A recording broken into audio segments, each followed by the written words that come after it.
All right, so the Road America Grand Prix happened, and it was pretty interesting. So let's go ahead and talk about it. This is Push to Pass.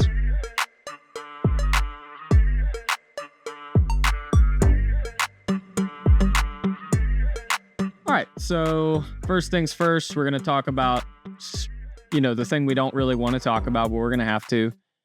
Real quick, we're going to talk about, obviously, the Teo Porcher and Augustine Canapino incident. Sorry.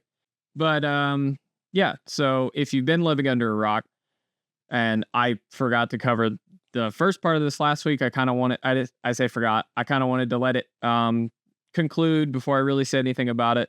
So I didn't say anything that wasn't correct or whatever. But so obviously last week, Teo Porcher ends up overcooking it into turn 3, whatever turn that is, on one of the 50 gazillion restarts we had last week, and gets into Augustine Canapino. And unfortunately, his, a select portion of his fan base takes it and ran with it. Unfortunately, one thing led to another. I say unfortunately, one thing led to another, and McLaren severed their ties with Juncos Hollinger Racing this week. And then subsequently, Augustine Canapino stepped out of the car for the weekend. I don't really know. I know that what was being done to Teo Porcher was completely unnecessary and wrong. That's fucked up. But also B, the incident wasn't that bad in the grand scheme of things. Like, it was a dumb incident, but it wasn't really that bad, especially for the standard of racing, or the quality standard of driving we had in that race, which was near zero. Yeah, I don't know. The whole incident is unfortunate. It's really unfortunate that Augustine Canapino continued to engage with it and continued. And he's done this before. Obviously, he did this to Callum Ilott last year, and his fan base kind of did the same thing here, or at least some of them. I don't know, but I'm not going to say every one of them, obviously, but a lot of them accepted it and justified it. I know for sure. I saw that plenty.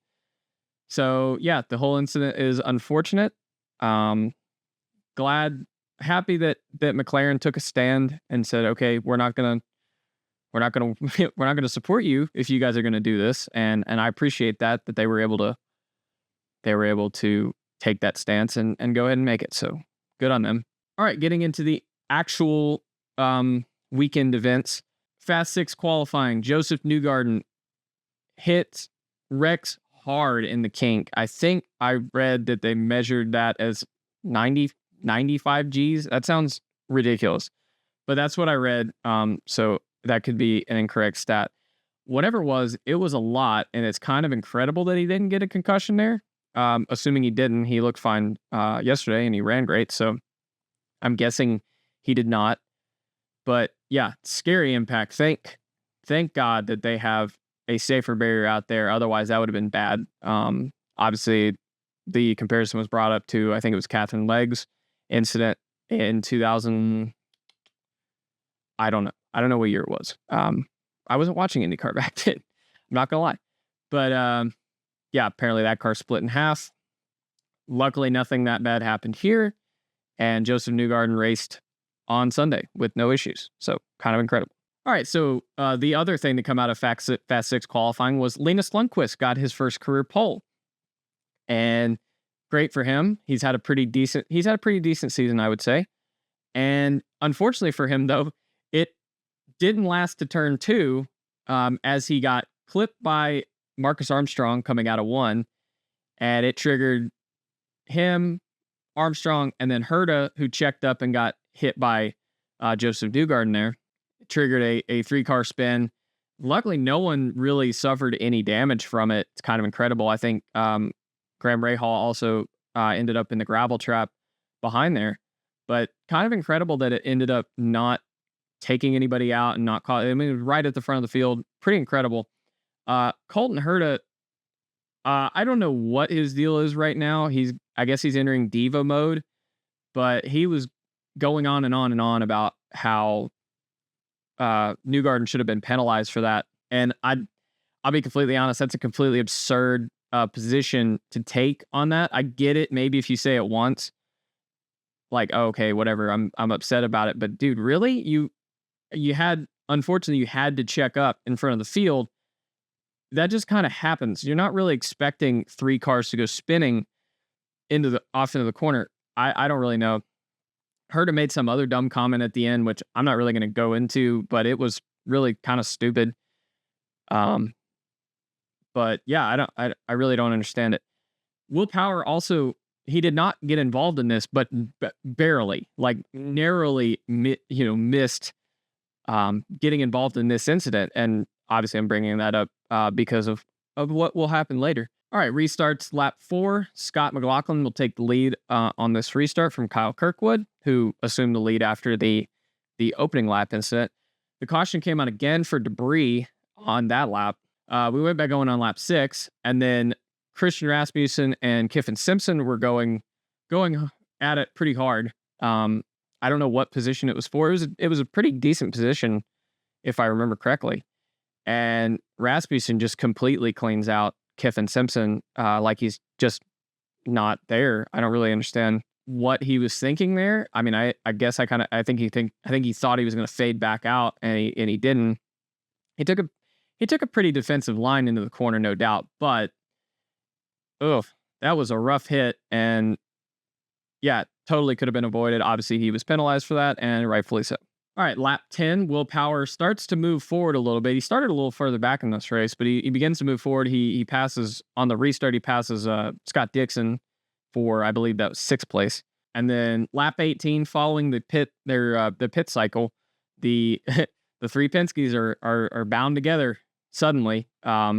Everyone, they all race were going long and overcutting everybody, which was working great in this race. He usually does at Road America, from what I can remember off the top of my head. So I guess I don't know why more teams weren't trying it. Maybe it's more it's more dependent on what your traffic situation is at that moment. And Penske was always in a spot where they could run longer. All right, jump ahead a little bit. Lap 32, Joseph Newgarden clips the grass, nearly wrecks again in the kink. That one would have been pretty bad too. He said he was looking down at his fuel map and just got off a little bit. That could have been something again. 4 laps later, lap 36, Joseph Newgarden would take the lead from Scott McLaughlin, and he gave him the old tubular skater or surf bro sign out the window. I saw a lot of whining about this. I know there was obviously the controversy with him, them not doing bus bros anymore. I don't know. Joseph literally quote tweeted it with hashtag bus bros. So I don't know. Joseph was on social media more this week. I feel like it almost feels like he's coming off of his isolation a little bit stance. I don't know. Everyone kind of freaked out about this. I didn't really see a whole lot to it. Looked like a silly little thing that didn't really mean anything, but I don't really know. All right, so lap 43, Scott McLaughlin comes in. Newgarden comes in lap 44, gaps him by about 4 seconds. And then the lap after that, Will Power comes in and he gaps Newgarden by about 2 seconds. Now, Power was running behind the both of them before that, so running 2 laps longer, he was able to overcut both of them by about a combined 5.5 seconds, I think. Pretty crazy how he was able to do that. Obviously, he had some pretty good in laps, and he was able to hold it on the out lap. But yeah, that's a lot of time to gain, and yeah, he did it really well. So put Will Power in the lead. Newgarden got really close to him.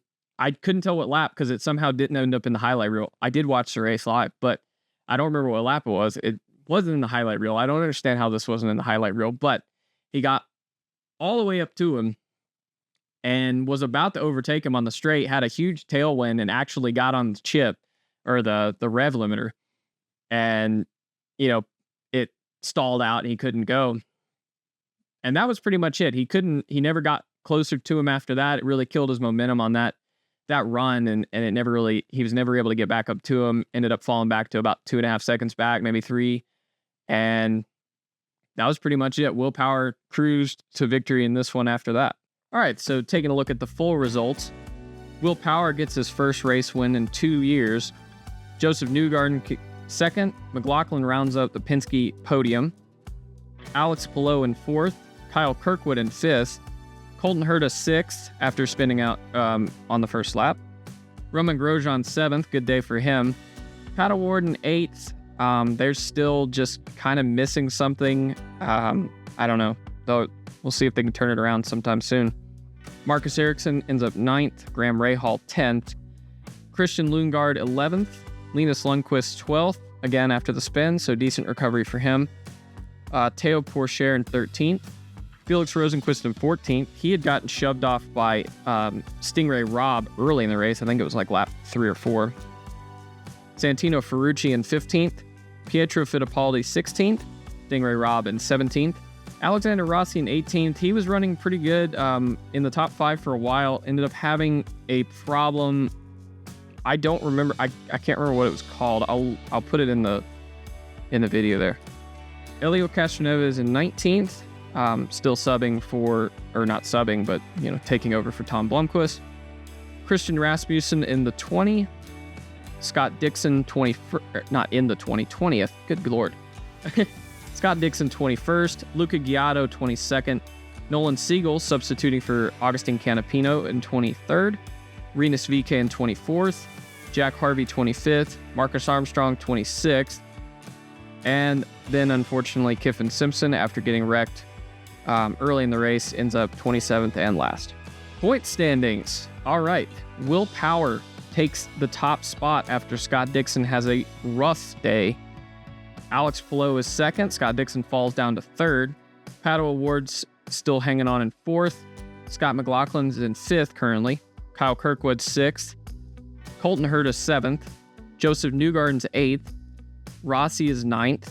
And Felix Rosenqvist is 10th. All right, so I had a pretty good time with Road America this year. I always do. I love Road America. Really upset that NASCAR doesn't still go, even though, yeah, they took 45-minute cautions, so I guess I understand. But yeah, I had a great time, and that's pretty much it for this one. Next IndyCar race is 2 weeks from now at Laguna Seca, and we'll be right back here to talk about it on Push to Pass. So be sure to tune back in. Subscribe if you're interested. Leave a like if you enjoyed. Leave a dislike if you didn't like it. Let me know. And yeah, we'll see you next time.